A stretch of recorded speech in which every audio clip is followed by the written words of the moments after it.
uhuru wa Jamhuri ya Burundi sema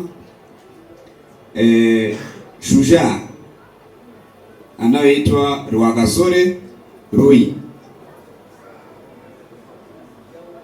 Mwanamfalme Rui Rwagasore alizaliwa mwaka 1932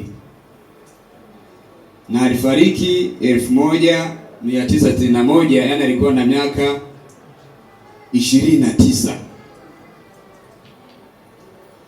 Alikuwa mfalme mdogo Prince Rui Rwagasore, na miongoni mwa viongozi wakuu waliopigania ili Burundi ipate uhuru.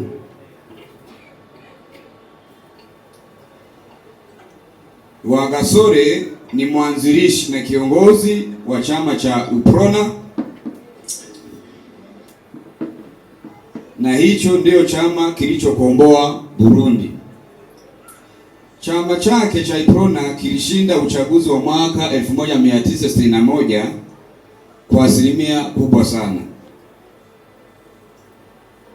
Alifariki tarehe 13 Oktoba mwaka 1961 kwa kupigwa risasi akiwa Source du Nil Hotel akiwa na miaka 29. Kifo chake kilisababisha nchi kupata shida za kisiasa baadaye. Alipigwa risasi na kijana mmoja kutoka Ubelgiji, alikuwa anaitwa Kajojos.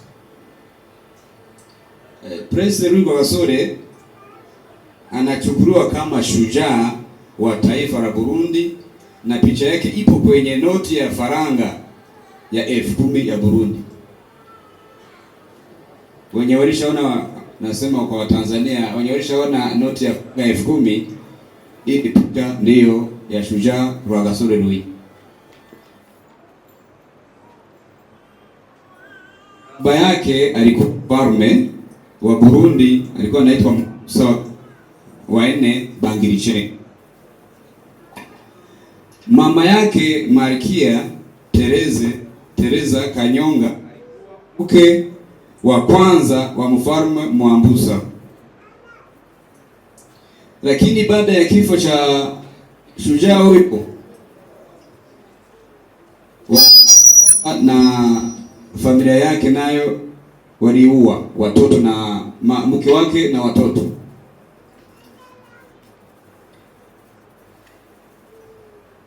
Kwa sababu wazazi wake walitarikiana, Rwagasore alipoteza haki ya kurithi kiti cha ufalme.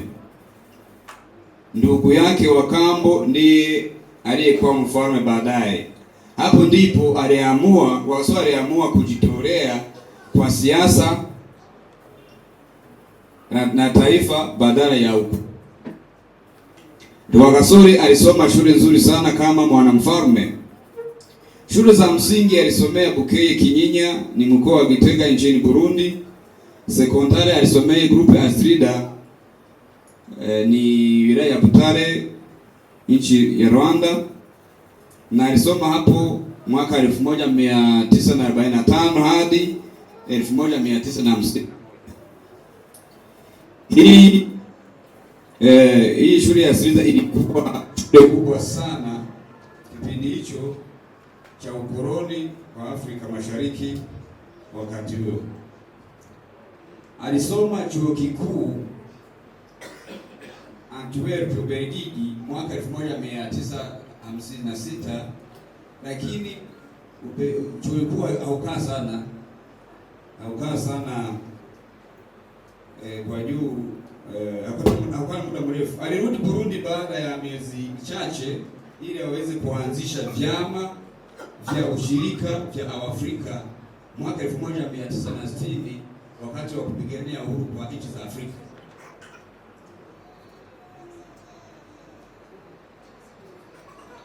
Wanasema kwamba alisoma masomo ya kawaida, lakini alijifunza sana kuhusu siasa, uchumi na namna ya kupinga ukoloni akiwa Ubelgiji na Rwanda. Ndiyo maana mwaka 1958 alianzisha chama UPRONA na marafiki zake.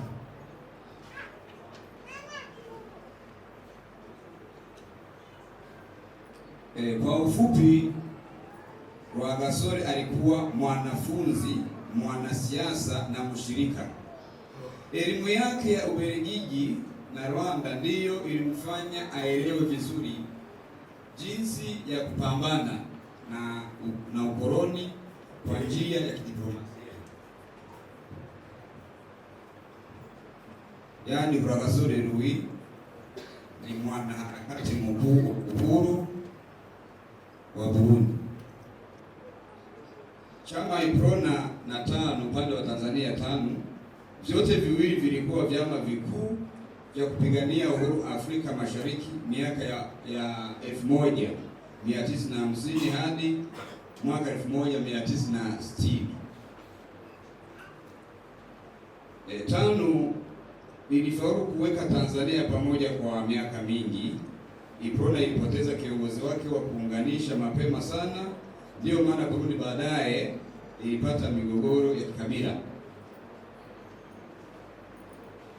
Mwalimu Nyerere aliongoza Tanzania miaka 24 baada ya uhuru. Rwagasore aliuawa miezi miwili tu kabla ya Burundi hajapata uhuru. Rwagasore, Ludovico na Mwalimu Julius Nyerere walikuwa marafiki wa karibu sana. Wote walikuwa vijana, wasomi na viongozi wa harakati za uhuru Afrika Mashariki miaka 1950. Viongozi hawa walikutana sana London na Dar es Salaam mwishoni mwa miaka ya 1950. Nyerere alikuwa anasoma Uingereza kisha akaanza pale mwaka 1954. Rwagasore naye alikuwa anatembelea Afrika Mashariki kujifunza mapambano ya uhuru. Yaani wote waliamini Afrika ijitawale bila ukoloni, wote walitumia amani na siasa. Walikuwa waliamini Afrika ijitawale bila ukoloni, wote walitumia amani na siasa, sio silaha. Yaani wote walikuwa kizazi kipya cha viongozi na wote walipinga ukabila. Rwagasore alimuona Nyerere kama kaka mkubwa kwenye mapambano. Nyerere naye alimheshimu Rwagasore kama kiongozi mchanga mwenye hekima. Urafiki wa Mwalimu Julius Nyerere na mwanamfalme ulisaidia sana kwa juu. TANU ilimupa UPRONA msaada wa kisiasa na mawazo ya kupanga chama. Rwagasore msaidia Nyerere kuanzisha mahusiano na viongozi wa Burundi na Rwanda.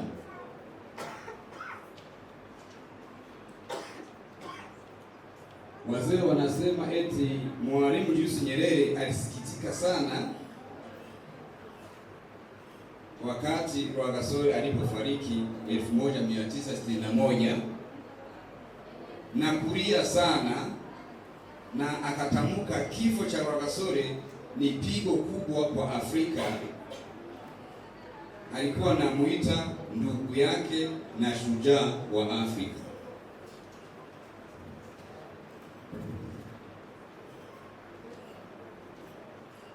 Kwa Nyerere, Rwagasore alikuwa ndoto iliyokatizwa. Ndiyo maana Tanzania ilimpa Burundi heshima kubwa sana baada ya uhuru. Asanteni sana.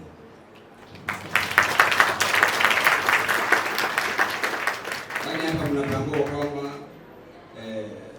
mwaka 1961 wakati alifariki alikuwa na miaka 29 na ilikuwa ilishapambania nchi ili iweze kupata uhuru.